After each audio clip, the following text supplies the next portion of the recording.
Bonjour à vous, amis auditeurs de Radio Courtoisie. Nous sommes au Libre Journal des controverses, comme tous les samedis. C'est le retour. Il y a des travaux partout. Radio Courtoisie, on aurait dit le Paris de Anne Hidalgo. Donc du coup, c'était compliqué notre présence. Donc voilà, donc c'est notre retour. C'est la rentrée du Libre Journal des controverses.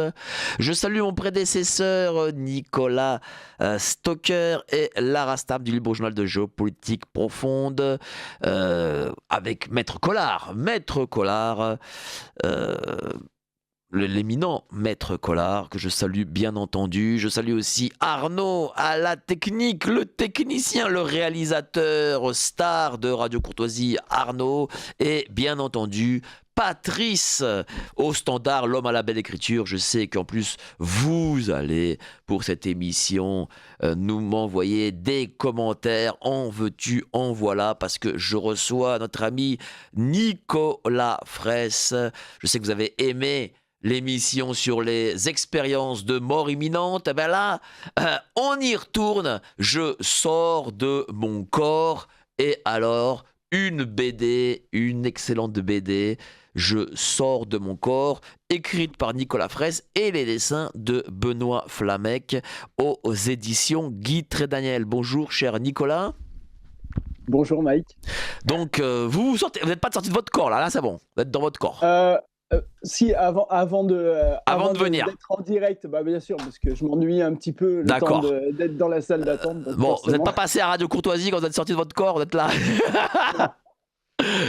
Bon, je sors de mon corps. C'est un peu étrange ça quand même. Hein. Qu'est-ce qui est étrange? Bah dites-moi, comment voilà, on sort de votre corps. Qu'est-ce que ça signifie sortir de son corps déjà? Alors, qu'est-ce que ça signifie? Qu'est-ce que ça va signifier pour moi? Parce que pour vous, ouais. En fait, voilà, parce que on est, je pense qu'on est tous en capacité de faire ce genre de choses. On vit tous ce genre de phénomène, à mon avis, hein, parce que c'est pas spécifique à moi, sauf que moi, je me souviens et je le vis d'une façon, à ma propre façon.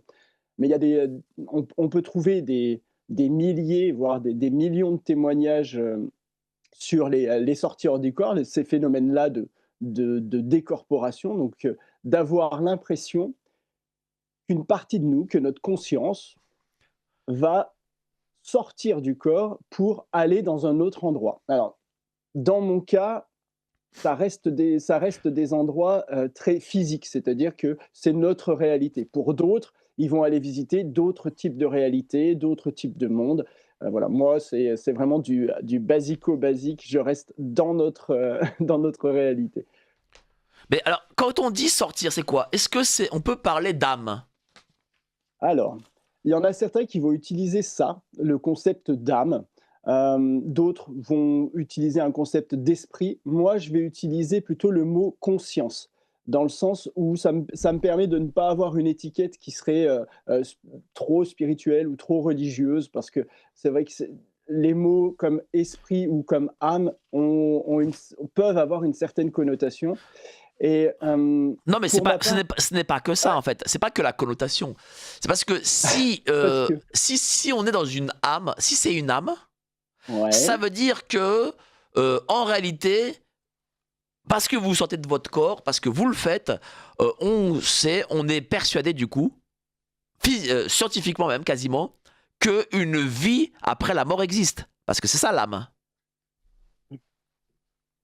Alors, ouais, je comprends ce que tu... on peut se tutoyer? Oui, allez, vas-y. Allez. Je comprends ce que tu veux dire et je comprends ce concept-là. Moi, j'ai un concept légèrement différent dans le sens où, pour moi, ce qui va perdurer après la mort du corps n'est pas forcément l'entièreté de la personne telle qu'elle a été pendant sa vie. C'est-à-dire que pour moi, il y a une bonne partie qui va disparaître en même temps que le corps. Tout ce qui va être de l'ordre de l'émotion, de l'ordre aussi de la réflexion. Toutefois, ces choses-là vont effectivement, pour moi, hein, disparaître au moment du corps, mais va rester une sorte de, comment on va dire, une graine, une étincelle, quelque chose qui faisait l'essence même de la personne, voilà, la conscience, qui va être préservée. Et toutefois, cette conscience peut se reconnecter, à mon avis, à qu'elle a été dans le passé et dans le corps. C'est-à-dire qu'elle peut aussi se reconnecter à ce qui a été ses émotions, ses sentiments, ses souvenirs, etc. D'où l'idée qu'on peut avoir des médiums qui peuvent communiquer avec les âmes en passant par ce filtre de la conscience universelle un peu. Bah, Je sais pas si c'est très clair, mais justement, nous, on a eu, enfin, j'ai reçu il y a 3 semaines de cela un médium oui, qui parlait justement, enfin, qui était dans l'expérience de mort imminente. ok. Voilà, et elle parlait de ce fameux tunnel, de cette. Et donc, du coup, c'est pour ça que j'ai voulu aussi cette émission aujourd'hui, parce que c'est un peu une continuité de la première émission. Euh, et donc, mais On est dans le même genre de phénomène, de toute façon, avec cette idée de décorporation, c'est-à-dire que quelque chose, une partie de nous, l'âme, si tu as envie de l'appeler âme, moi je vais l'appeler conscience, peut se détacher ou peut se déconnecter du corps physique pour vivre un autre état. Donc après, est-ce que c'est quelque chose qui, est-ce que l'âme ou la conscience est enfermée dans le corps et va sortir, ou est-ce que l'âme ou la conscience est dans le corps mais va s'étendre pour aller visiter autre chose? Ça dépend du point de vue. Pour moi, j'ai une sensation de déplacement, une sensation que quelque chose sort de mon corps, mais ce n'est pas parce que c'est une sensation que c'est la réalité. Nos sens, parfois, peuvent nous troubler. Donc, voilà. Tout ce que je sais, c'est que en étant là, dans mon corps, ici, je peux voir et visiter d'autres endroits. Ça, c'est la certitude, c'est que j'arrive à avoir des informations d'un autre endroit où se trouve mon corps. alors, Nicolas Fraisse, Je sors de mon corps et alors, aux éditions Guy Trédaniel, excellent éditeur, hein, qui a édité nombre de nos amis scientifiques qui étaient contre l'injection. Euh, Comment ça se passe dans les faits, concrètement? Alors, concrètement, comment est-ce que ça se passe? Moi, j'ai une sensation d'abord de vibration, comme si mon corps se mettait à vibrer. Puis, il y a une partie plus fluide de moi-même, comme un corps plus subtil, qui va se décaler légèrement de mon corps. Là, il y a un effet tourbillon, un flash lumineux, et je me retrouve dans l'endroit où je veux me projeter, enfin je veux, où mon émotion va me guider. Parce que la boussole, pour moi, le GPS, c'est mon émotion. C'est-à-dire que je vais plus facilement aller visiter quelque chose qui génère de l'émotion, c'est-à-dire aller voir mon compagnon, aller voir mes parents, aller voir quelqu'un que j'apprécie, plutôt que d'aller voir quelque chose dont je n'ai rien à faire. Ça, c'est certain. C'est beaucoup plus facile pour moi. Euh, pour expliquer ce qui se passe pour moi dans cet état-là, une fois que je suis sorti de mon corps, j'ai pas l'impression d'avoir un corps qui se balade et qui visite le lieu. On a fait ça pour la BD, on a fait un corps qui se balade bien musclé et tout. Je suis particulièrement bien réussi. Merci Benoît, les dessins sont magnifiques. On m'a fait du muscle et tout, je trouve ça sympa. C'est un peu une publicité mensongère, hein, je ne suis pas aussi musclé. Mais j'ai pas l'impression d'avoir ce corps subtil, mais moi j'ai l'impression d'être la globalité de la scène. C'est-à-dire que si je me projetais là où tu te trouves, dans tes locaux, je serais à la fois les murs qui t'entourent, tous les instruments électroniques, mais aussi toi, toutes les molécules qui te composent et toutes les informations qui composent le lieu, y compris tes pensées et tout ce que j'aurais à savoir sur le lieu ou sur la personne. Parce que Et il y a eu ouais. aussi un bouquin, il y a eu un livre, et ce livre est devenu une bande dessinée. Pourquoi une bande dessinée? Alors, il y a eu un livre qui a été écrit par Charles Fourier, qui sont les deux scientifiques qui m'ont suivi pendant de nombreuses années à l'Institut suisse des sciences noétiques en, à Genève, qui exposaient donc les 10 années d'expérimentation qu'on avait fait ensemble sur ces phénomènes-là, et puis sur d'autres phénomènes que je vis. Et moi, j'ai voulu faire une BD, non pas pour parler scientifiquement de comment est-ce qu'on voit les choses, mais de humainement, comment est-ce que moi je vis les choses dans ma vie de tous les jours et surtout comment est-ce que ces expériences-là enrichissent ma vie plutôt que me la pourrissent, on va dire. Et Ben c'est-à-dire justement, comment que ça s'est j'essaie d'avoir passé justement, comment se sont passés les débuts? Parce que voilà, as-tu vu à tes débuts que tu pouvais justement sortir de ton corps? Comment ça s'est passé? Voilà. Comment tu as pu constater que tu sortais de ton corps? La première en fois, fait, on va dire la première fois. alors la première fois, je m'en souviens pas, dans le sens où moi, ça fait partie de moi depuis que je suis tout petit. D'accord. J'ai les souvenirs à partir de 7 8 ans où, je me rends compte que quelque chose se passe, c'est-à-dire quelque chose de différent de ce que peuvent vivre les autres personnes. Parce que pour moi, à l'époque, je m'ennuyais sur les bancs de l'école et ben, c'était normal d'aller voir ce qui se passait chez mes parents, chez ma grand-mère et cetera.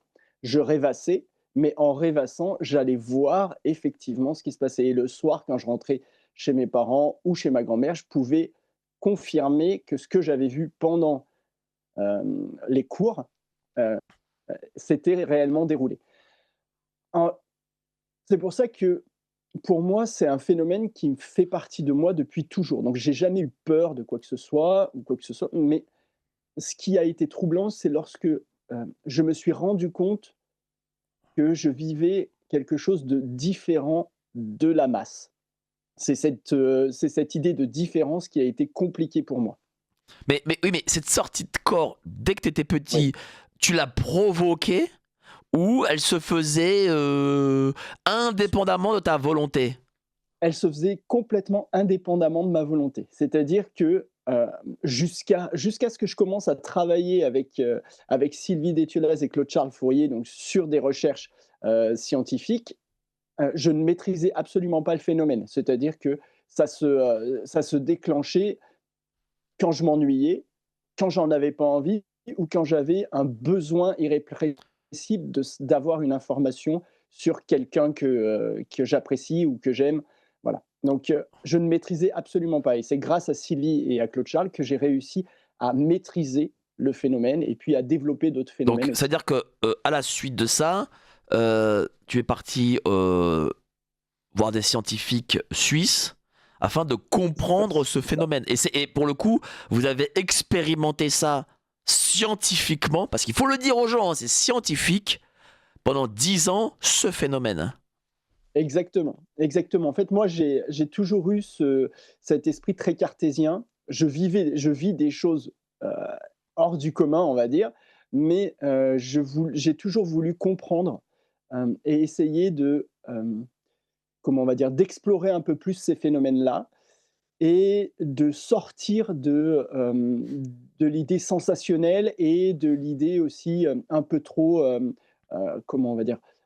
Spirituelle, mais dans le sens mauvais du terme, c'est-à-dire, un peu gourou ou quoi que ce soit. Donc, c'est pour ça que j'ai voulu, lorsque la l'opportunité s'est présentée, j'ai voulu participer à des recherches scientifiques, des recherches très cadrées sur ces phénomènes-là, avec des protocoles en double aveugle afin de pouvoir étudier le phénomène. Alors, on a fait énormément de tests et en fait, au fur et à mesure où on a avancé dans les recherches et dans les tests, il nous est arrivé beaucoup plus de questions que de réponses. Donc ça, c'est quelque chose d'un peu, alors c'est bien parce que en fait, au final, on se rend compte que trouver une réponse purement scientifique et mettre ça dans un cadre, c'est assez compliqué et c'est ce qui explique aussi pourquoi souvent on me demande: «Mais pourquoi est-ce qu'il n'y a pas eu de publication dans un journal officiel, genre, Science ou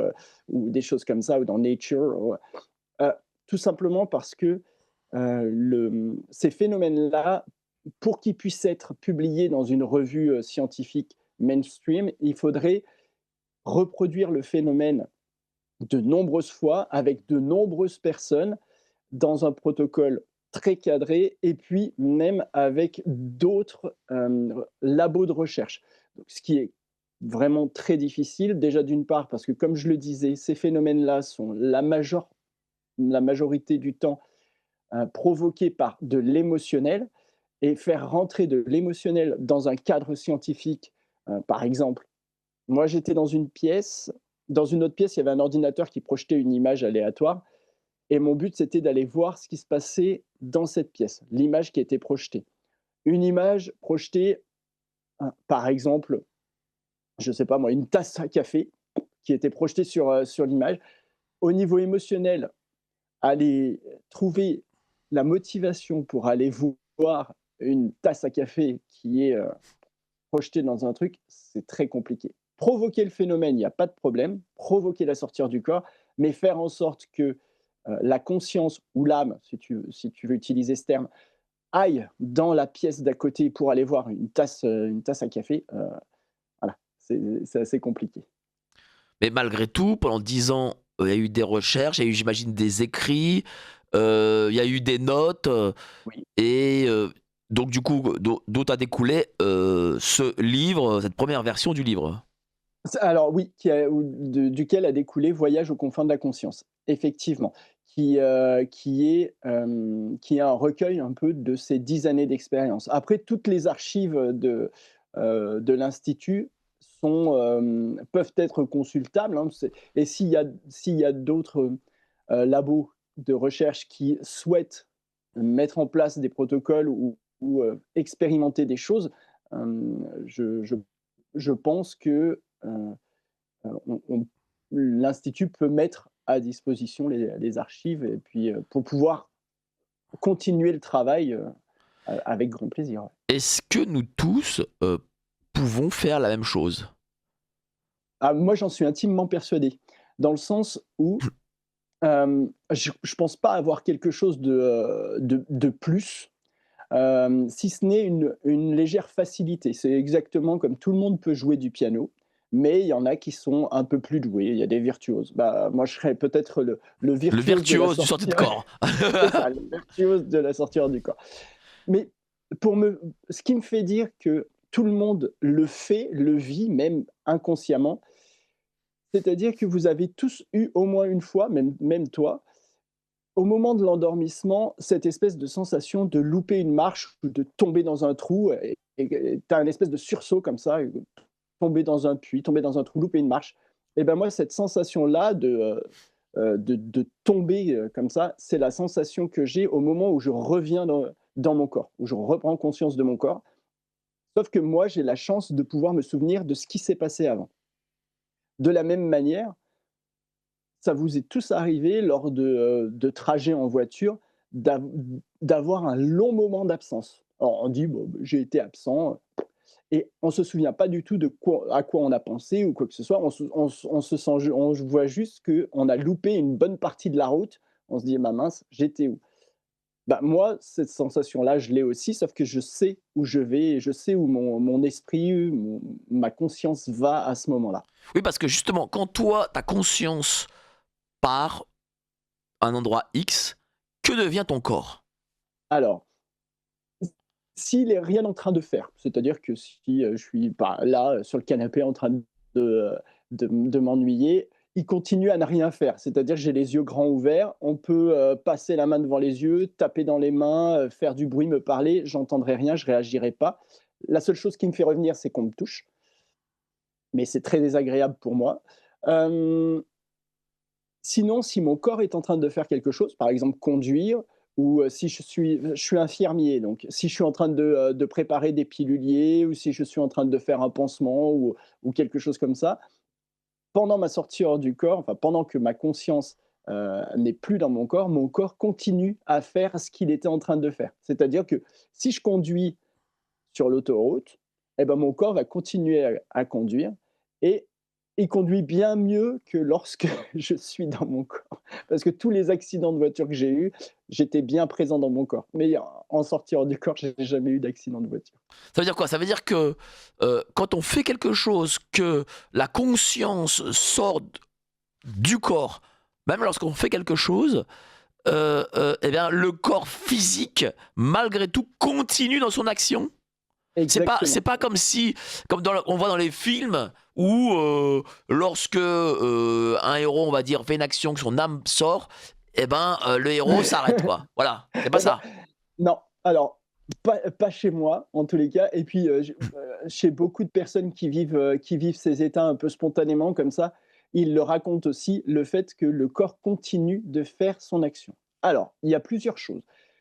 Peut-être qu'il y a une partie de la conscience, une partie de l'âme, si tu veux, ou de l'esprit, qui va rester connectée au corps, mais du coup, qui va continuer à le diriger. Ou alors, est-ce qu'il n'y aurait pas une propre conscience du corps et de la matière, en fait, qui continuerait à faire la chose, et puis il y a une autre partie de la conscience qui, pendant ce temps, va visiter. C'est- la question est totalement ouverte et malheureusement, enfin, pour le moment, en tous les cas, on n'a pas la réponse Je vais revenir à tes débuts, ouais, voilà, tu étais enfant, tu t'ennuyais à l'école, ça c'est normal, hein, parce que l'éducation nationale, on ne peut que s'y ennuyer, mais bon, c'est comme ça. Et bon, et donc, tu réalisais ces sorties de corps et tu allais chez tes parents, généralement, j'imagine. oui. Quand tu rentrais chez toi, tu disais à tes parents, bah tiens, vous avez fait ceci et cela, ou à ta mère, t'as fait ceci et cela. Quelle était leur réaction? Voilà. Alors, moi, je me souviens pas forcément d'en avoir parlé avant 13 ans. Probablement que j'ai dû le faire, mais j'en ai pas vraiment le souvenir.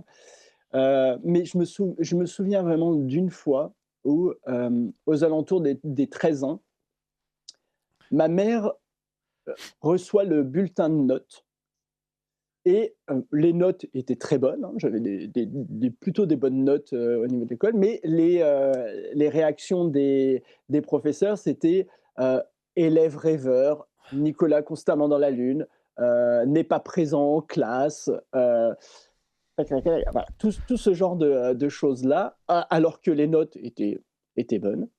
Et ma mère qui me dit: «Oui, tu es tout le temps en train de rêvasser, en classe, c'est quoi ces appréciations? Faut que tu sois plus concentré en classe». Et là, je lui ai dit: «Mais maman, mais en fait, je rêve pas, je vais voir ce que vous faites. J'arrive à voir ce qui se passe ailleurs». Ça, je m'en souviens de cet épisode-là. Et là, ma mère, je lui en veux pas, hein, mais il y a comme un bug. C'est-à-dire qu'elle reçoit une information qu'elle n'est pas du tout en capacité de comprendre parce que mes parents ne sont pas du tout dans ce registre-là. Puis en plus, dans les années 90, on n'en parlait pas forcément autant qu'on en parle maintenant. Et donc, ils n'avaient pas les clés pour comprendre ce que j'étais en train de vivre. Donc, gros bug, hop, change de sujet et puis on n'en parle pas. Voilà, faut pas en parler. C'est juste Nicolas, c'est un rêveur. Il nous dit des trucs, mais voilà. Donc ça a mis beaucoup de temps avant que mes parents comprennent ce que je vivais. Ça a mis beaucoup de temps, oui, parce que c'est pas commun pour le coup. Mais Ah non? est-ce que ils ont pas voulu en parler parce qu'il y a une forme de gêne? Ils se sont dit, ah bah tiens, notre fils quand même, peut-être il passe une adolescence un peu bizarre. Euh, Qu'est-ce enfin, leur réaction, elle était due à quoi? Parce que j'imagine qu'après vous en Je avez parlé. Ouais. Oui, oui. Alors, on en a parlé mais vraiment bien, bien, bien après, hein. C'est-à-dire que lorsque j'ai commencé à faire des études scientifiques justement sur le sujet et j'ai commencé à me prêter à des protocoles, là, on a pu commencer à en parler. Heu, Ce que me disaient mes parents, c'est qu'effectivement, eux, ils sont pas du tout au fait de ces phénomènes-là. Ils avaient pas du tout les clés pour comprendre ça et ils m'ont pas accompagné là-dessus et je leur en veux pas. De la même manière, à l'adolescence, j'avais une double bizarrerie pour mes parents, c'est-à-dire que, bah, je vivais ce genre de phénomène et en plus, heu, j'étais homosexuel. Donc c'était assez compliqué pour eux d'avoir un enfant qui avait cette double particularité et n'ayant pas les clés ni pour l'un ni pour l'autre, c'est vrai que ça a été un peu compliqué, mais je leur en veux absolument pas. Bon, on les Et salue, c'est hein. pour ouais, on les salue. Ouais, c'est possible que ma mère, Écoute, écoute. voilà, on C'est la salue, possible, hein, on salue madame. c'est possible. Alors tiens, j'ai une question d'auditrice. Ah, Est-ce vas-y, qu'il y vas-y. aurait un rapport avec l'effet photographique Kirlian avec la découverte de l'aura? L'invité connaît-il Matthew Malling qui possédait des pouvoirs psychiques qu'il pouvait contrôler à volonté? Alors, 1re partie de la question sur, la photographie à l'effet Kirlian. Oui. Hem, Nous, avec l'équipe de recherche, avec Sylvie et Claude Charles, on aurait voulu, avoir cet élément-là aussi pendant les recherches parce qu'on pense qu'il peut y avoir quelque chose d'intéressant qui sorte de ce type de photographie. Alors, je sais pas si enfin, c'est assez, assez compliqué à expliquer ce qu'est l'effet Kirlian, mais en gros, pour faire simple, c'est un appareil qui permet de prendre en photo le champ énergétique, on va l'appeler comme ça, d'une personne. Et il y a eu quelques études de fait avec des personnes qui faisaient des décorporations qui, avec l'effet Kirlian, on voyait quelque chose, le champ énergétique qui était déformé, voire qui bougeait. Moi, j'ai jamais eu la chance de faire ce genre de choses-là et je lance un appel. Si quelqu'un a une caméra à effet Kirlian, je veux bien essayer de faire des photos de ce type-là. Donc oui, il y a peut-être une corrélation, mais comme je le dis, moi, je l'ai pas testé, donc je peux pas le confirmer.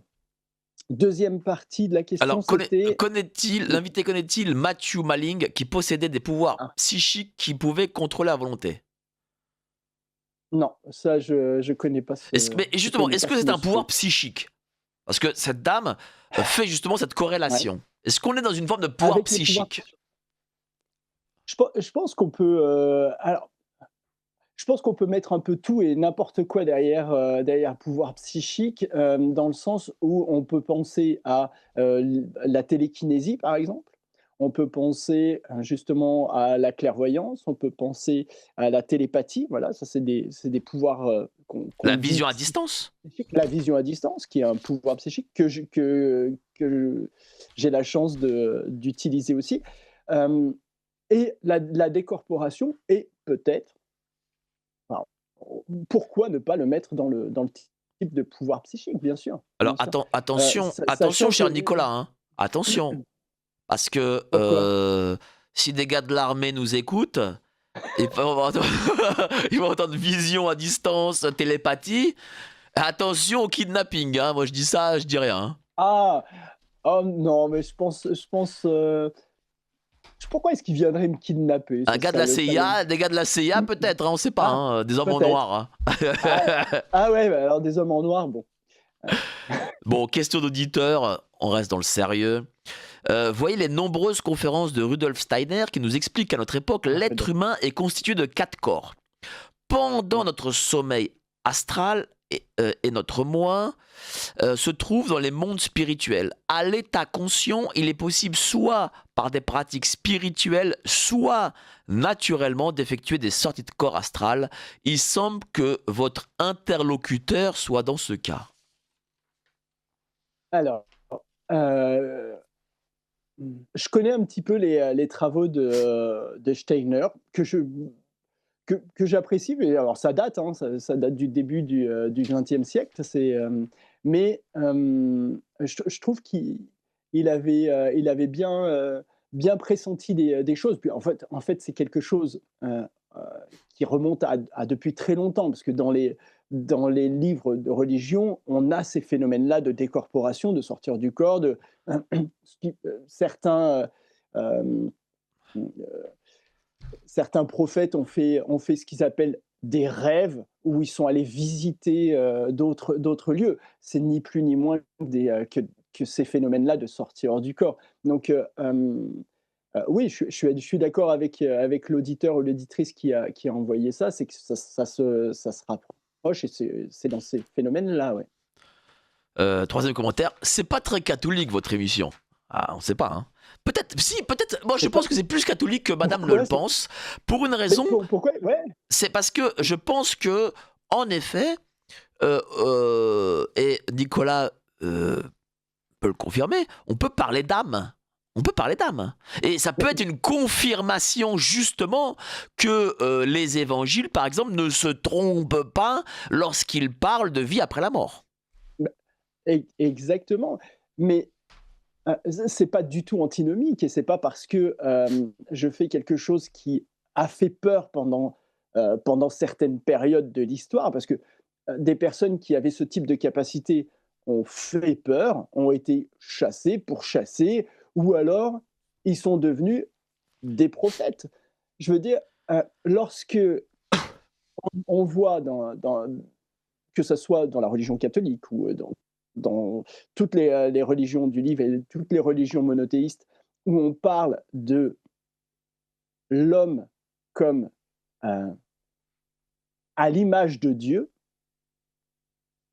eh bien, quand on dit Dieu a fait l'homme à son image, bah, forcément, on a aussi cette étincelle, entre guillemets, divine, qui est peut-être l'âme, la conscience, enfin on l'appelle comme on veut, et du coup, c'est pas du tout antinomique. Ça n'a rien, enfin, je comprends que ça puisse faire peur, mais je pense que justement non, c'est justement cette partie de là qui dépasse la matière, qui nous connecte à ce Dieu, si on veut l'appeler comme ça. Moi, je suis pas d'une confession particulière. J'ai une tradition familiale chrétienne, catholique, mais pour ma part, voilà, je n'ai pas de dogme particulier, mais pour moi, c'est pas du tout antinomique. Et quand on lit les Écritures, toutes les Écritures confondues, mais la Bible est particulièrement intéressante, on peut avoir justement ces idées de pouvoir psychique ou de capacité de l'esprit ou de l'âme à faire des choses particulières. Donc, Dans tous les c'est- cas, ce que tu dis, bah, ça ressemble aussi à ce qu'ont vécu justement ces fameux prophètes dans les temps anciens. bien sûr, bien sûr. Bien sûr, Alors, oui, vas-y. Moïse, quand il va parler à son buisson ardent, etc., euh, probablement qu'il est dans un état modifié de conscience, qu'il a perçu quelque chose comme ça et qu'il l'a mis en contact avec quelque chose de supérieur à lui, qu'il a identifié comme un Dieu. C'est chacun son point de vue. Et voilà, pour moi c'est justement cette partie de nous qui est non matière qui nous rapproche de ce Dieu, on va dire. Alors, est-ce que, question d'auditrice, est-ce que cette présence-absence correspondrait au moment de ceux qui pratiquent l'hypnose ericksonienne médicale appellent trance? Hmm. Ah, t'as vu, Alors, ouais, ouais. on est à Radio Ah ouais, Courtoisie, hein, on a des ouais, c'est auditeurs au niveau. c'est du haut niveau. C'est pas énergie C'est 12, hein. Là, ah ouais. Alors déjà, premier point, merci pour ces questions parce que c'est vrai que ça change un petit peu eh des oui, ça questions que change, je hein. peux avoir habituellement. Et ça me plaît bien parce que ça me permet de parler de sujets justement et de faire des corrélats avec des choses dont on ne parle pas forcément. Donc ça, c'est cool et je remercie l'auditrice qui pose cette question. Euh, Moi, j'ai fait quelques séances d'hypnose et effectivement, il y a un moment où il y a cette présence-absence. Et je pense que une partie du phénomène de sortir hors du corps ou de décorporation est associée à cette phase-là. Donc pour moi, ça fait partie à peu près, c'est un même continuum, on est dans le même type d'état modifié de conscience, sauf que je pense que l'idée de décorporation, après, on n'a plus la notion d'être présent dans son corps. Donc, c'est juste l'étape, tac, juste l'étape d'après, en fait, où il y a une déconnexion avec la conscience du corps. Mais je pense qu'effectivement, on est Mais est-ce que c'est dans le une même. transe?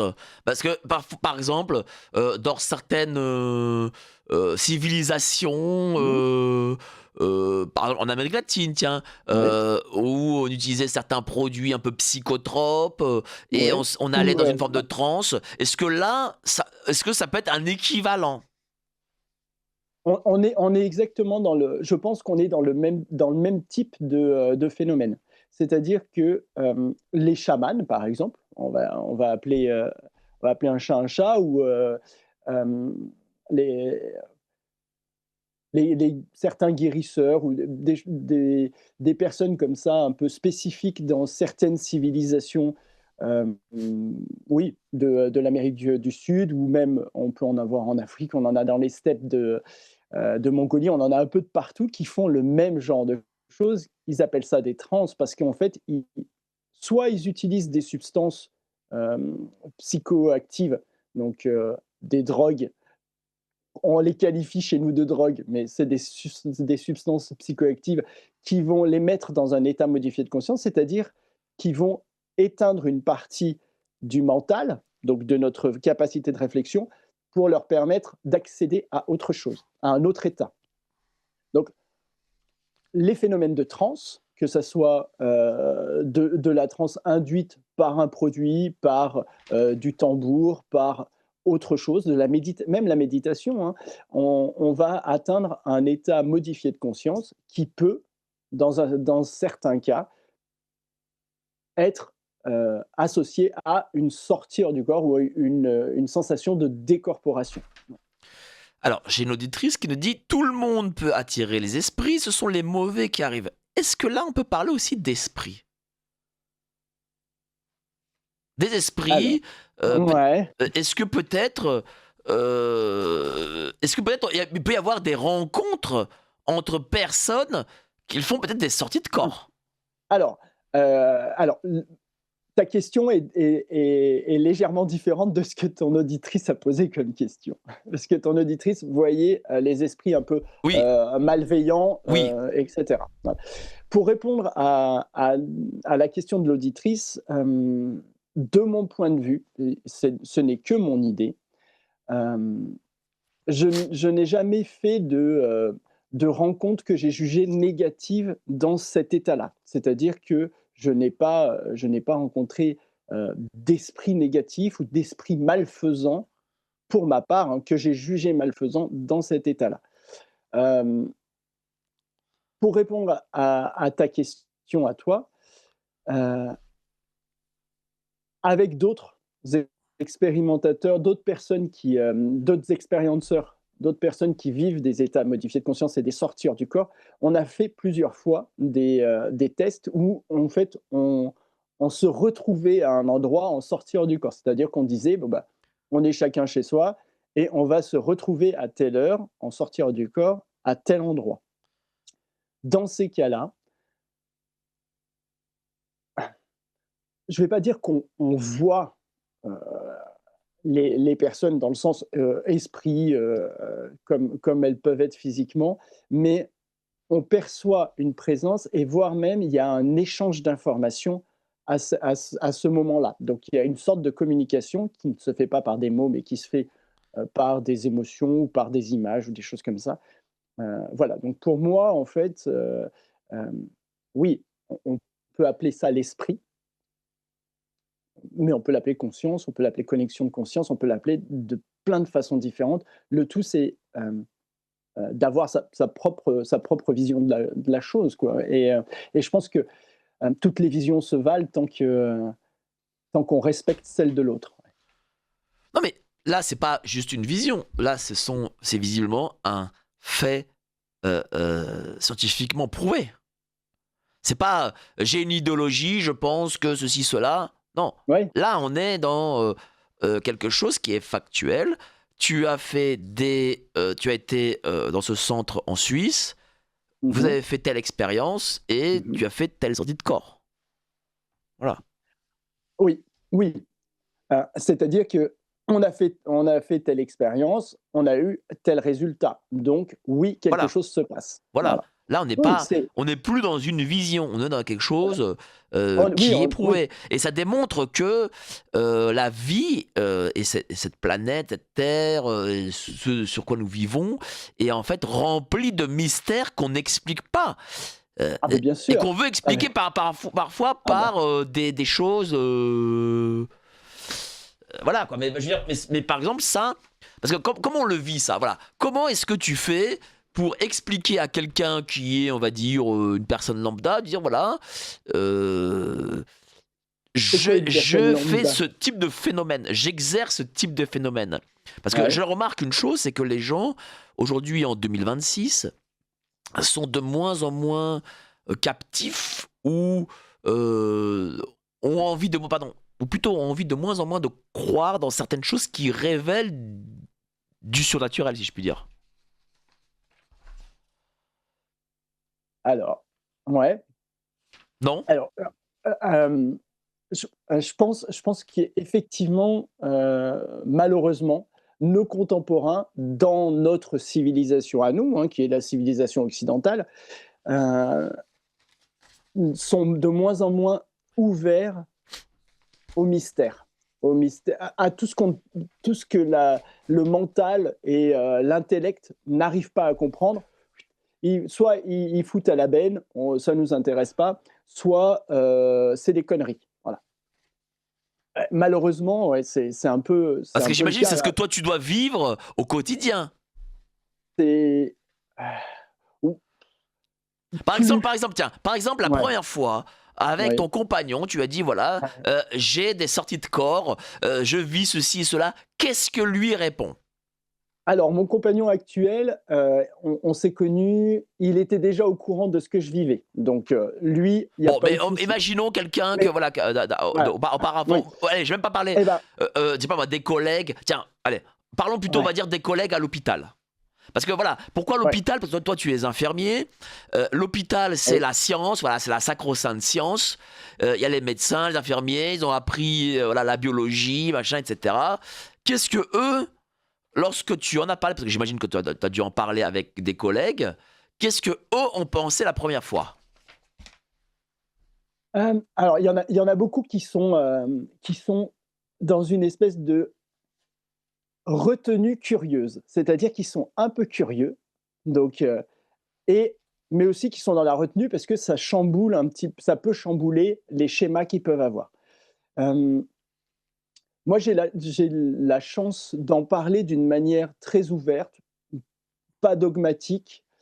J'ai pas forcément d'attente de reconnaissance, au niveau de mes collègues ou quoi que ce soit et surtout, c'est que dès qu'on commence à me fréquenter et à travailler avec moi, on se rend compte qu'il y a des trucs bizarres qui se passent et donc très vite, en fait, sans vouloir apporter de preuves, ils se font leurs propres preuves en cohabitant avec moi et j'essaie jamais d'imposer un regard, mais de simplement permettre à ces personnes-là qui peuvent être très sceptiques, s'ils en ont la capacité, d'ouvrir légèrement leur esprit, sans forcément les Bien forcer sûr. parce que voilà. Donc Alors, c'est une petite chose, hein, si demain tu me fais une prise de sang, pas de sortie de corps. Pas de sortie de corps à ce moment-là. Hein. Voilà, s'il vous plaît. Bon, on va le bobino.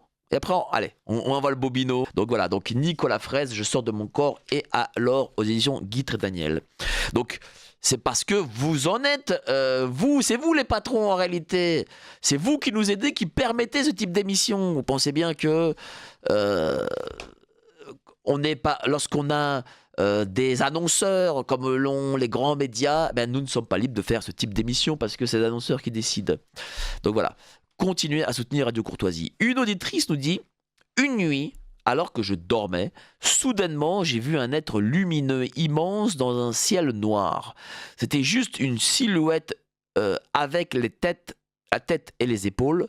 Je me suis réveillé en sursaut. J'étais écrasé par ce que j'ai vu. Cela m'a obsédé pendant des mois. Et là, on est plutôt dans le spirituel. Était-ce Dieu ou peut-être était-ce autre chose?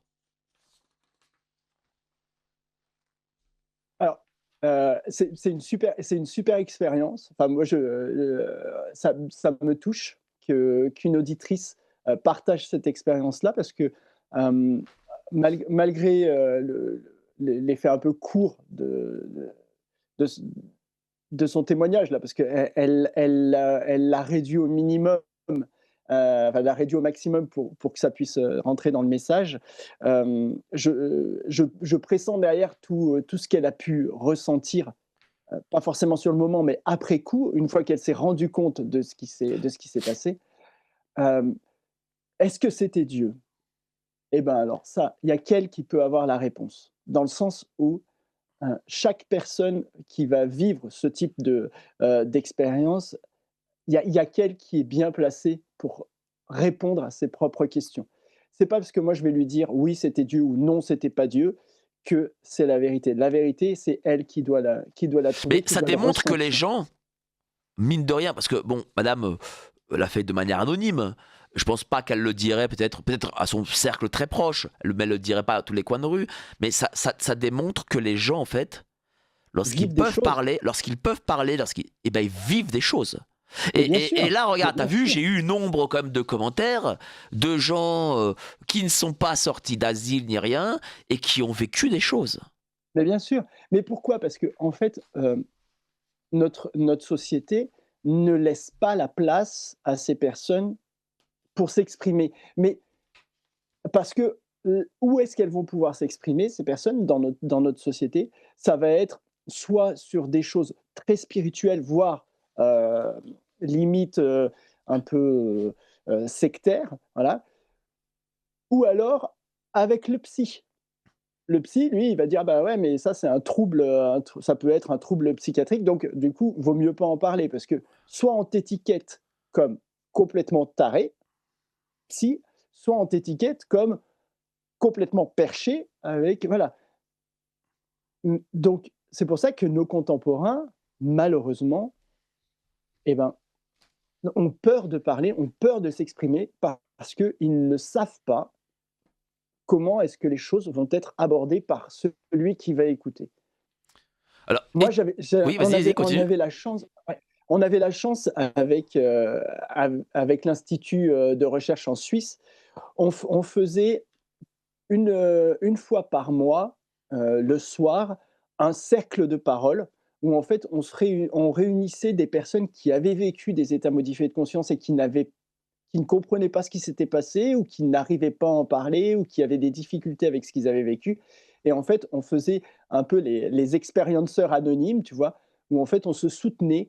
Et moi, c'est ça que j'aimerais et c'est ça que je veux pendant que, quand je témoigne de ce que je vis et que je témoigne de ces choses-là, c'est pour dire non, vous n'êtes pas seul, vous vivez des choses que vous pensez que personne ne peut comprendre, mais en fait, si. Et si vous commencez à en parler entre vous, avec des personnes à qui vous avez confiance, etc., vous allez voir que ces personnes-là vivent des choses aussi. Et il faut sortir de ce tabou de soit je suis scotché, soit je suis complètement fou. Donc il faut parler de ces phénomènes-là parce que c'est hyper important. Il n'y a que comme ça Bien qu'on va sûr. pouvoir le réintégrer Alors, à notre société. justement, une question d'auditrice, pardon, vient d'arriver et là, pour le coup, c'est totalement sur ce sur quoi tu parles. Bonjour messieurs, j'expérimente depuis longtemps ces circonstances de sortie du corps, toujours avec la participation de mon mari. Votre émission pourrait sauver mon couple. En effet, j'essaie de lui expliquer qu'il me met hors de moi et il me dit qu'il ne comprend pas pourquoi. Bonne santé et bonne année. J'adore, Bon, j'adore. alors, petite Bah, question. courage, Petite courage. question. Merci, cher Patrice. Alors, je reçois un afflux de questions là. Petite question, cher Nicolas. Est-ce que cette dame qui a parlé de Dieu, euh, bon, disons, est-ce que ça pourrait être, euh, est-ce qu'elle aurait pu voir, est-ce qu'une personne euh, peut voir quelqu'un qui est en sortie de corps? Enfin, dans le sens où est-ce qu'elle peut voir la conscience de D'un cette autre. personne, voilà, d'un autre, voilà. Ouais. C'est-à-dire que par exemple, Ah, voilà, cette dame, ouais. est-ce que par exemple, ça aurait pu être je ne sais qui est venu la voir dans sa chambre est-ce que ça peut être, ça peut être ça? Ah, c'est pas impossible du tout. C'est pas impossible du tout. C'est-à-dire que, Après, c'est-à-dire qu'on peut voir, par exemple, tes collègues parfois peuvent oui, voir ta conscience ou pas? oui, oui, oui, oui. Tout comme moi, ça m'arrive de voir des personnes qui sont en décorporation et qui viennent dans le lieu où je me trouve. Après, ce qu'il faut, pour la personne là qui a vécu cette expérience-là avec, ce grand être lumineux, c'est de se focaliser sur quelle sensation et quelle émotion elle a eue sur le moment. Si c'était une émotion positive et qu'elle se sentait bien, alors zéro danger, tout va bien, il faut continuer à vivre cet effet-là. Si en revanche, il y a eu de la peur ou s'il y a eu quelque chose comme ça peut venir soit, du fait que le phénomène ait été difficilement maîtrisé et elle l'a mal vécu, soit ça peut venir d'autres choses. Mais alors ça, je ne sais pas de quoi, mais il y a plusieurs possibilités. Ce que je l'encourage à en reparler, à essayer de revivre, le phénomène, non pas en voulant ressortir de son corps ou quoi que ce soit, mais à aller dans les souvenirs profonds qui restent de cette expérience-là, à essayer de comprendre tous les détails, de voir s'il y a autre chose derrière et voilà. Alors, plusieurs questions. Alors, là, je suis un afflux de questions, hein. Ouais, Question donc à un afflux de l'invité. papier, Voilà, bravo. de papier aussi, hein, en Ah bah plus. oui, de papier Parce et que tu nous, les as pas sur malheureusement, version, on ne peut pas recevoir les gens au téléphone. bah Voilà, non, mais donc c'est dommage. tu pourrais pas les avoir en mode Et message, non, malheureusement. électronique? Et non, Oh, malheureusement. donc tu imprimes des trucs de On est une papier. petite station encore, hein. Bah tiens, Bon, message à notre patron Pierre-Alexandre Bouclet, voilà. Alors, question à l'invité, quand l'esprit sort de votre corps, avez-vous l'impression d'échapper à la gravité? ah oui, il y a plus du tout de gravité. Il y a pas de gravité, il y a enfin pour moi, il y a plus de gravité, il y a plus de matière. C'est-à-dire qu'en fait, la matière n'est plus du tout dense comme elle peut l'être. C'est-à-dire que, je peux, traverser le mur qui est derrière moi comme, si c'était, rien, un petit voile de rien du tout. Hem, on va dire que dans cet état-là, heu tout ce qui fait la matérialité de ce monde, disparaît ou s'estompe. Donc tout ce qui va être la gravité, tout ce qui même le temps, se dilate et se transforme. C'est-à-dire que lorsque je fais une expérience de sortir du corps, lorsque je sors de mon corps, que j'ai l'impression de sortir de mon corps, que je suis, plus du tout connecté à mon corps, le temps peut soit ralentir, voire se stopper. C'est-à-dire que je vais avoir l'impression de vivre une éternité alors que dans la vie réelle, entre guillemets, dans le monde physique, il y aura eu que quelques secondes qui se seront passées.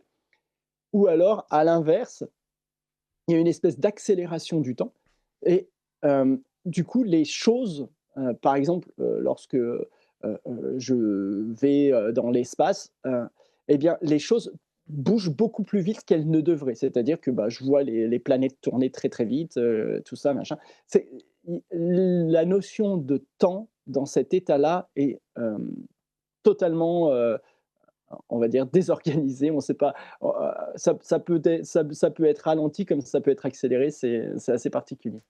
Deuxième question, quand votre conscience sort de votre corps et qu'une personne malveillante dont la conscience est Mmh. aussi sortie de son corps, peut-elle venir prendre la place de votre conscience propre? Alors, moi j'ai jamais eu le cas, j'ai jamais eu, cette expérience-là. Hem, j'ose croire, j'ose Tu n'as pas de espérer. certitude. Non, j'ai heu, aucune certitude, mais j'espère, on va dire ça comme ça, j'espère qu'il y a des espèces de garde-fous et qui empêchent justement ce genre de choses, ouais. Mais ce ne serait pas impossible. Ah non, ça me paraît pas du tout impossible. Ça me paraît pas impossible, non. Je vois pas pourquoi ça serait impossible. Puis dans cet état-là, il y a beaucoup de choses qui sont possibles, donc pourquoi est-ce que ça serait pas possible? Après, faut, comment dire? Je pense qu'il ne faut pas partir sur ce type de peur-là, de se dire: «Ah, si je sors de mon corps, il y a forcément quelqu'un, un être malveillant qui va venir le prendre». Bon, alors oui, c'est vrai, ce corps est plutôt pas mal, faut l'avouer, il y en a plusieurs qui aimeraient me le piquer, heu, mais non, il est bien à moi et je pense qu'effectivement, il y a des espèces de garde-fous qui existent. Ouais. Alors, ce monsieur, après sortie de corps, peut-il se projeter dans l'avenir? Ah, alors comme je le disais, pour moi, dans cet état-là, l'espace et le temps n'existent plus ou sont totalement différents. Donc oui, c'est possible de se projeter dans l'avenir, tout comme c'est possible de se projeter dans le passé. On a fait avec l'équipe de recherche, on a fait des tests justement sur la projection, dans le temps. Pour moi, c'est beaucoup plus difficile, à maîtriser dans le sens où, mon corps physique et donc mon esprit, mon mental est beaucoup plus, habitué à se balader dans l'espace via le corps qu'à comprendre comment se balader dans le temps. Donc c'est-à-dire que pour moi, c'est plus compliqué de me balader dans le temps parce que je n'ai pas de GPS temporel. En fait, je n'arrive pas à calculer correctement une trajectoire, par exemple, pour aller, en 2037. Je dis ça, au hasard. Donc j'ai pas de boussole, D'accord. temporelle. Alors, mais ce serait pas impossible? Ah non! Ah mais Toujours. pas du tout, bien C'est-à-dire au que contraire. voilà, faut dire les choses. Rien n'est impossible, mais peut-être que, tu vois, tu ne Mais sais on pas quand ou où tu es. exactement. En fait, pour moi, tout est possible, vraiment, tout est possible. Les seules choses, c'est les limites personnelles. Moi, j'ai des limites parce que, je ne sais pas comment me projeter, par exemple, dans le temps efficacement pour aller à un endroit, enfin, à un temps particulier, voilà. Ça, c'est mes limites. Il y en a d'autres qui ont d'autres limites et puis, voilà, on Alors attention, j'ai d'autres questions là, on dirait qu'on passe le bac là, hein. Alors, ah, le sursaut ouh là! corporel au seuil de l'endormissement Oui, serait dû peut-être au passage du sommeil léger ou OK, sommeil profond entre autres.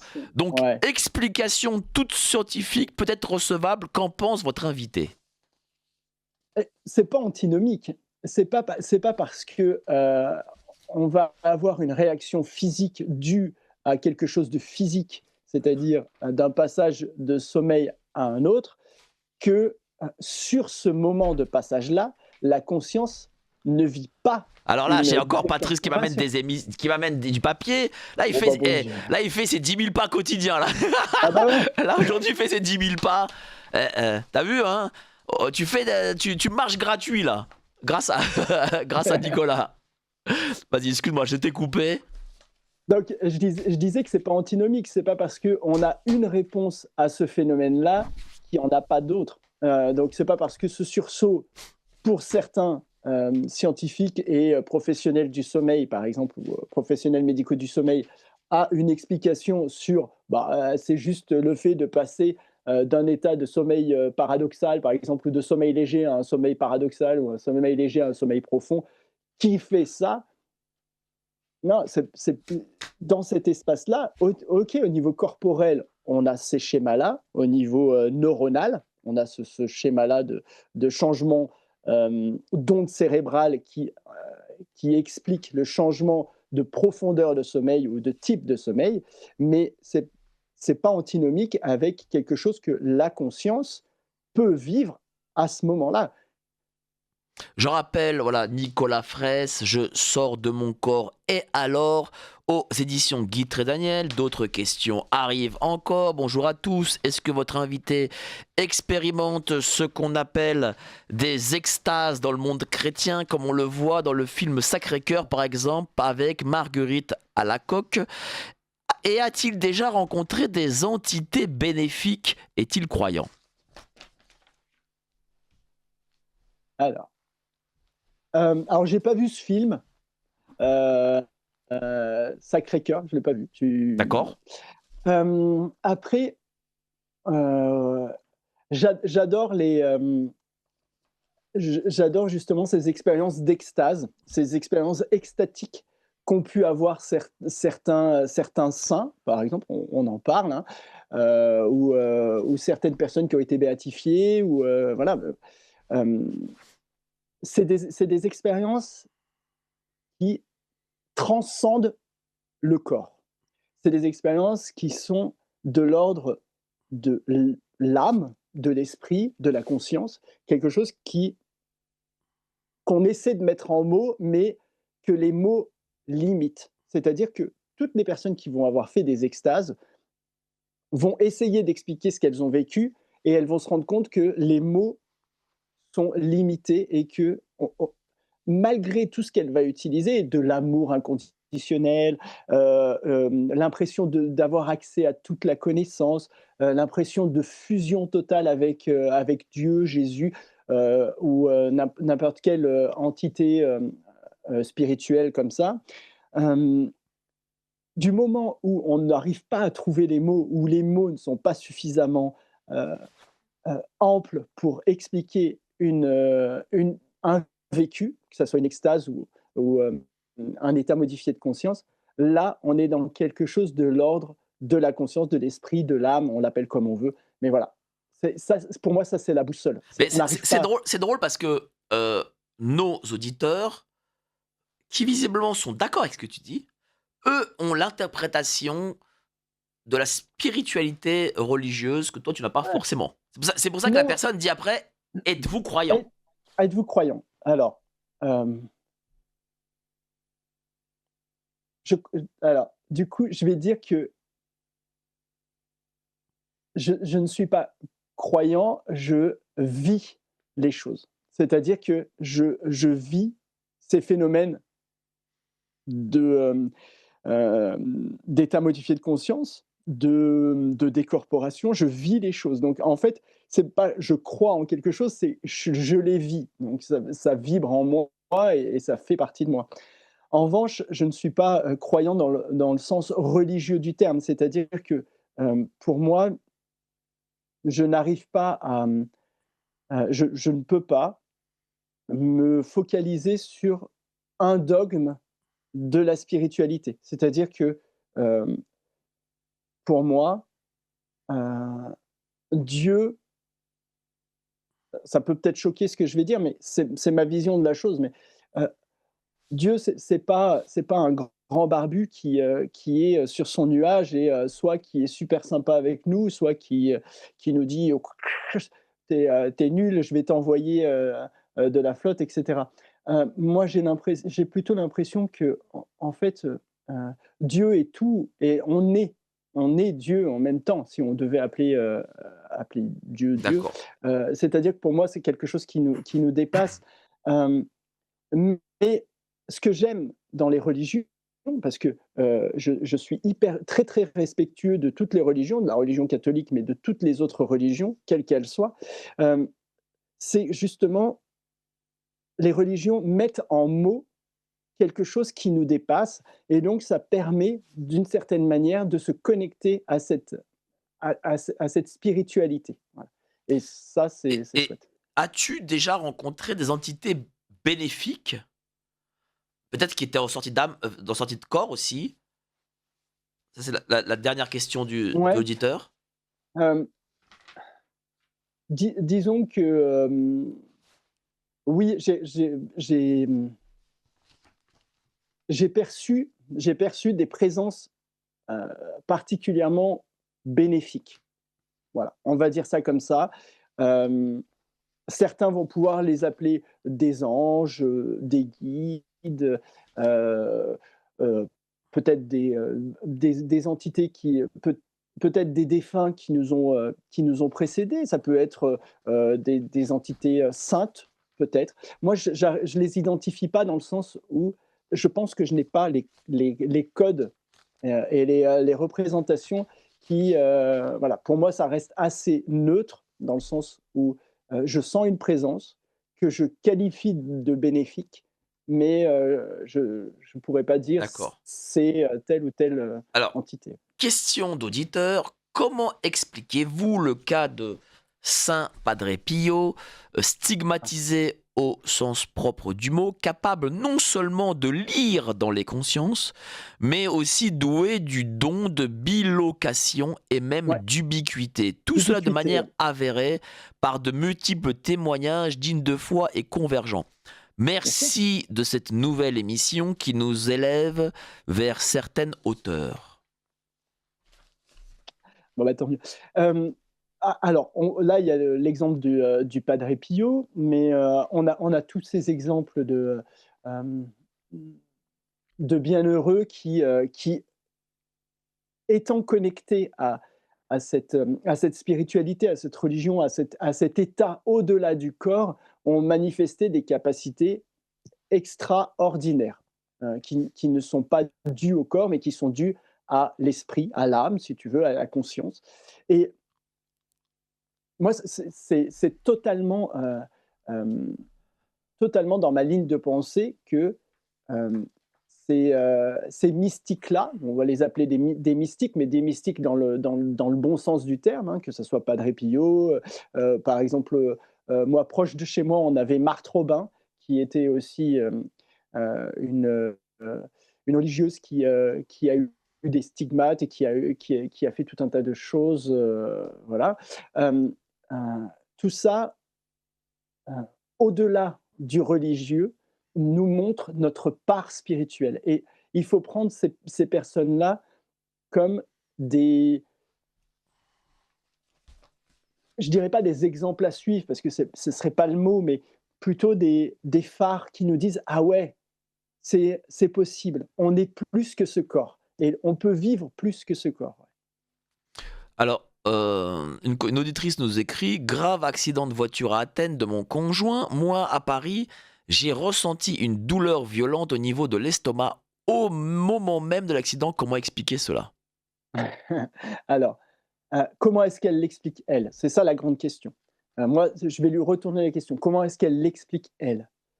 Euh, Moi, comment est-ce que déjà, voilà, qu'est-ce qui résonne chez elle? Pour ma part, je pense que, comme je le disais, moi, ce qui induit et ce qui guide la plupart de mes capacités et de ces capacités de la conscience, c'est mon émotionnel.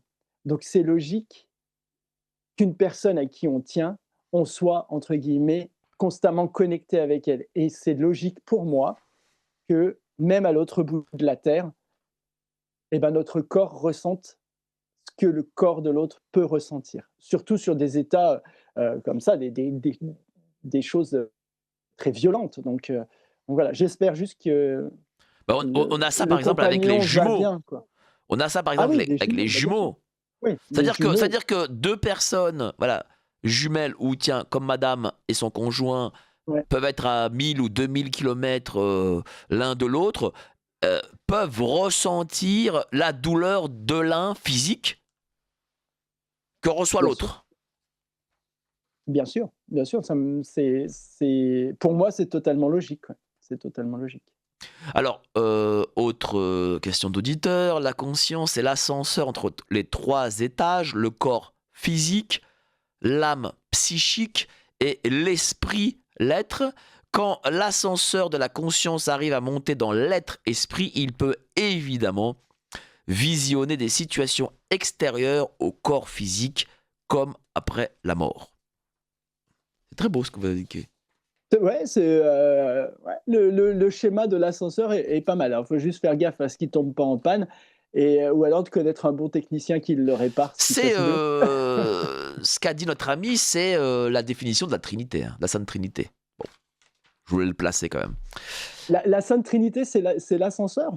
Bah, c'est l'esprit, le physique, le psychique et l'être, je pense. D'accord. Non? Ok. Ok. Alors, j'ai déjà fait une sortie de corps hors du corps en donnant mon sang. Je rêvais que je dormais dans mon lit. Ouais. Ok. Mais c'est beau. C'est beau, il y a pas de mauvais moment pour vivre les sorties hors du corps et puis c'est vrai que quand on se fait faire une prise de sang ou quand, on se fait prélever du sang, faut patienter un petit peu et Ah, puis le euh, corps a besoin peut-être de s'échapper de cette dure réalité, ouais. je reviens vers vous sérieusement. Cette fois, c'est la dame qui nous a parlé de sauver son couple. Pourquoi Ah, ne pas appeler un chat l'âme? Nous la rendons une bonne fois pour toutes à notre mort. N'est-elle pas le logiciel enrichi qui retournera s'inscrire sur le grand disque dur à condition que les informations ne soient pas trop bidons?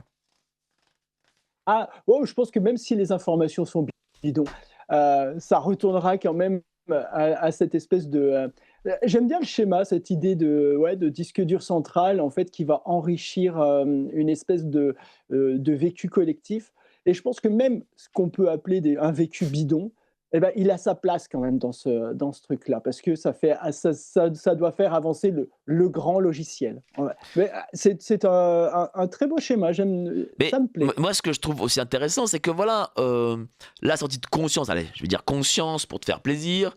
Non, euh, mais tu peux me dire, l'âme si tu veux, non, si mais, toi ça te fait c'est- plaisir. non, C'est mais, ton non, émission, mais je te c'est dis tu conscience, fais voilà, je toi dis conscience parce si tu que veux. c'est aussi une preuve qu'il n'y a pas rien dans l'après, en fait. Dans l'après-corps, Oui, c'est ça? oui. Oui, mais voilà, alors, ça aussi c'est une grosse déformation de notre société, c'est-à-dire que, il y a que le corps qui compte. Pourvu qu'il y ait quelque chose après le corps. Mais en fait, pourquoi est-ce qu'on met autant d'importance à ce corps-là? Oui, c'est ce qu'on est en train de vivre, c'est ce qui nous permet d'avoir des interactions, et cetera. Mais on y met une telle importance que justement, ça crée cette peur de l'après. Ça veut dire que si je perds mon corps, mais il n'y a plus rien après. Mais donc ça veut dire quoi que Mais parce qu'on a peur si, du si vide, on a toujours peur ton du corps, vide, en fait. oui, mais pourquoi est-ce que ça serait vide? Si tu prends n'importe quelle religion, que ce soit la religion chrétienne ou n'importe quoi, enfin, je veux dire, c'est pas vide après. Au contraire, c'est encore plus plein Ben que oui, c'est parce la que oui, mais matérialité. c'est la religion qui Ouais, mais rend cette toute plénitude. spiritualité, c'est ça. C'est la Ouais. religion qui l'a créé. Ce n'est pas, par exemple, la société moderne Ah qui, non. elle, l'a créé. Parce que Ah pour bah, la société moderne, c'est la science uniquement, en fait. en fait, pour la société moderne, ton âme, parce que je vais utiliser ton terme, tu as utilisé mon terme conscience, je vais utiliser ton terme âme. Ton âme, pour la société, elle en a rien à foutre parce que c'est pas elle qui va donner de l'argent, qui va faire acheter tout un tas de conneries, voilà, ton âme, elle n'a pas peur et c'est ton corps qui a peur. Donc la société, elle va se baser sur ton corps. Ton âme, elle n'en a rien à foutre, donc elle n'a pas intérêt à nourrir ton âme, entre guillemets.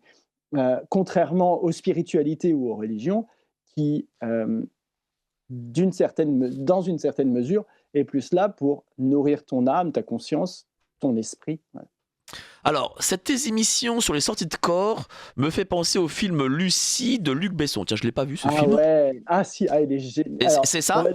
la fin, elle est.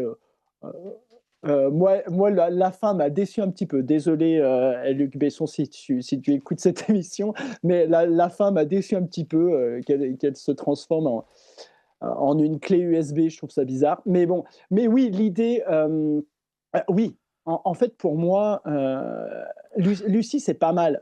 C'est un petit peu trop, on est un petit peu trop dans l'idée de tout vient du cerveau. C'est-à-dire que dans le film Lucie, on part du principe que l'être humain n'utilise que 10% de sa capacité cérébrale et que grâce à une drogue particulière, parce que ça se passe avec une drogue, le cerveau va se développer et il va utiliser jusqu'à 100% de sa capacité cérébrale. Donc, le film Lucie est vraiment ancré sur cette idée qui est fausse, hein, parce que les neurologues et les neurophysiciens reviennent sur l'idée que l'être humain n'utiliserait que 10% de son cerveau, mais le film se base là-dessus. Moi, ce qui m'intéresse dans le film Lucie, c'est justement cette exploration de toutes les capacités que peut avoir la conscience ou l'esprit ou l'âme euh, à aller au-delà des capacités du corps. Donc, c'est-à-dire qu'à un moment, elle peut voir ce qui se passe ailleurs, elle comprend toutes les langues, elle peut s'auto-réparer, elle peut faire tout un tas de trucs qui sont de l'ordre des super pouvoirs dans les Marvel, par exemple, ou des choses comme ça. D'accord. Alors chacun, une auditrice nous écrit, chacun a un niveau de vibration donc énergétique différent. Ce niveau détermine un niveau de conscience et celui-ci est propre à chacun qui tout au long de sa vie peut s'élever à un autre degré. Le monde actuel produit des vibrations négatives, la planète va mal, les gens vont mal. Qu'en pense votre invité? Mm.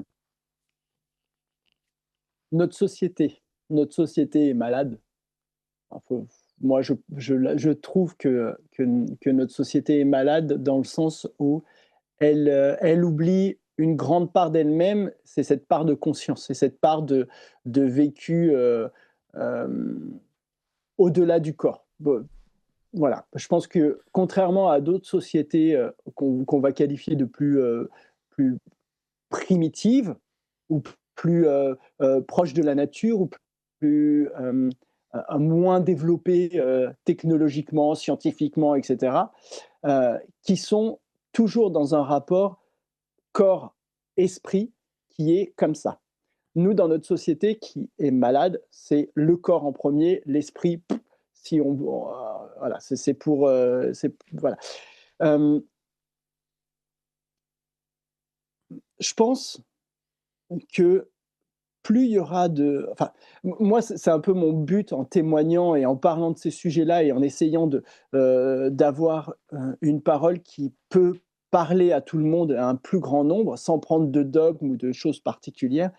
Mon but, c'est justement euh, non pas de guérir notre société, mais comme le disait la personne, d'élever un tout petit peu le niveau et de se dire, bah, il y a quelque chose d'autre qui existe et on peut s'en sortir. Pour moi j'ai espoir que la civilisation humaine, dans sa globalité, va réussir à, à aller au-delà de ce qui vit actuellement, quoi. Ouais. Alors, une auditrice nous écrit: «Pendant plusieurs mois, j'ai entendu en rêve une musique qui me plongeait dans l'extase. Je donnerais toutes les plus belles musiques terrestres pour quelques secondes de cette sublime musique céleste.» Elle nous écrit après: «Le Christ arrivait dans une pièce sans passer par une porte, il était là tout simplement.» Voilà, tiens, cette musique en Ouais. rêve, est-ce que tiens, par exemple, est-ce que le rêve est une forme aussi de sortie de corps? Alors, le rêve, selon les neurologues, le rêve est une activité de ton cerveau qui est là simplement pour que ton subconscient puisse intégrer des choses et fasse le truc. Ça, c'est l'idée, on va dire, basico-basique, matérielle, dont les scientifiques reviennent quand même, parce qu'on se rend compte que même pendant un rêve, on peut avoir ces phénomènes de décorporation, ces phénomènes d'état modifié de conscience non ordinaire, parce que le rêve est un état modifié de conscience, mais on va dire un état modifié de conscience non ordinaire. Et oui, c'est pas antinomique. Ce qu'a vécu cette auditrice, euh, peut-être, je dis bien peut être, une connexion à travers le rêve à autre chose. Elle l'a vécu comme la présence du Christ, c'est merveilleux, si c'est quelque chose qui résonne pour elle, et peut-être que c'est ça, c'est même sûrement ça pour elle, il n'y a pas de souci. Mais voilà, je trouve ça bien qu'elle ait vécu cet état extatique et que justement à travers son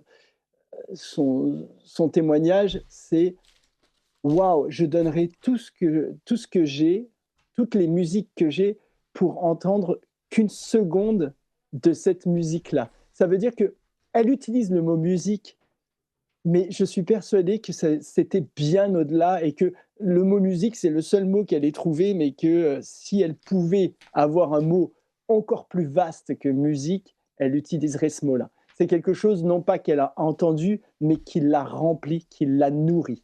Et ça, c'est beau. Ça, c'est le genre de témoignage que j'adore.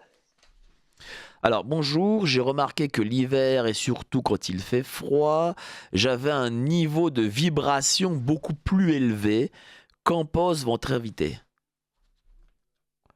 Euh, oui, si l'hiver, peut-être que l'hiver est une saison aussi propice à l'introspection, hein, parce on est souvent à l'intérieur, on essaie de prendre soin de soi, de se mettre au chaud, de, de se recroqueviller dans notre cocon. Et probablement que ces moments de forte attention à soi-même et de l'intention de prendre soin de soi nous fait, entre guillemets, comme elle le dit, monter notre taux vibratoire. Parce que, en fait, au lieu d'être constamment hyper vigilant au reste, pour une fois, on est hyper vigilant à soi-même. Donc, on s'apporte à soi-même, donc on fait monter notre taux vibratoire. Pourquoi pas? Pourquoi pas? Et ça ne m'étonne pas. Moi, j'avoue que l'hiver est une de mes saisons préférées avec l'automne. J'aime bien l'automne, l'hiver, parce que bah déjà, d'une part, parce que je supporte pas la chaleur, je suis... Et puis d'autre part, en fait, c'est des moments qui sont propices à me retrouver moi. Donc, je dirais que c'est un peu ça. Un auditrice nous explique, quand on est très lié à quelqu'un, on peut aussi ressentir à distance les émotions de l'autre personne, que ce soit la joie ou la souffrance. La joie, la souffrance, effectivement. Ça peut être aussi, dans certains cas, le goût. Moi, par exemple, ça m'arrive de savoir si la personne que j'aime est en train de manger du chocolat. Parce que je vais avoir tout à coup le goût de chocolat dans la bouche et ce plaisir, alors que j'en ai pas mangé, et je me rends compte après que ah bah ouais, j'étais en train de manger du chocolat. Et donc, je pense qu'il y a cette connexion à travers le cœur, l'âme, l'esprit, tout ça, qui nous lie les uns aux autres. Et c'est beau de vivre ces moments-là, et je pense que on peut, et je pense que la société se porterait mieux si on créait ces liens, non pas qu'avec ceux qu'on apprécie, mais avec tout le monde. Et ça, je pense qu'on dépasserait quelque chose et on arriverait dans une société juste fabuleuse. Ouais. Alors, Mike devrait inviter sur le même sujet Mark Auburn. Ah, Marc. Ah, tu le connais? Ouais, je connais bien Marc. Alors Marc, euh, lui vit aussi des états de décorporation avec du voyage astral. D'accord. C'est un spécialiste sur le sujet. Euh, et je pense qu'effectivement, ça peut être intéressant si tu Bah le écoutez, sens comme tel, d'avoir sa vision de la chose. Et puis, lui va l'exprimer d'une manière un peu différente de la mienne, ce qui peut justement euh, permettre à tes auditeurs d'avoir des notions qui sont les mêmes, mais dites différemment, et peut-être que ça va vibrer différemment. Et ça serait génial d'avoir le même type de questions et d'avoir les réponses de Marc. Voilà, on est plusieurs à vivre ces phénomènes-là, mais oui, Marc Coburn, en tout cas, ça- merci à toi, cher Nicolas.